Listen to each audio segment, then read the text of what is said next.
ఎన్టీఆర్ జిల్లా తిరువూరు నియోజకవర్గ గత సంవత్సరం వర్షాలు మందగించడం, వ్యవసాయంలో నష్టపోయిన రైతులు కానీ గత వారం రోజులుగా ఎడతెరిపి లేకుండా కురుస్తున్న భారీ వర్షాలకు ఎగువ రాష్ట్రాల నుంచి వస్తున్న వరదలు రైతుల్లో ఆనందం నెలకొంది. నియోజకవర్గ పరిధిలో వ్యవసాయ పనులు ముమ్మరంగా కొనసాగుతున్నాయి. ఆశించిన వర్షాలు రావడంతో రైతులు అధికంగా వరి పంట వైపు మొగ్గు చూపుతున్నారు.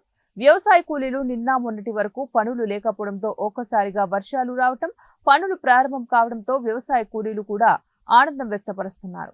నియోజకవర్గంలో ముమ్మరంగా వ్యవసాయ పనులు కొనసాగుతున్నాయి.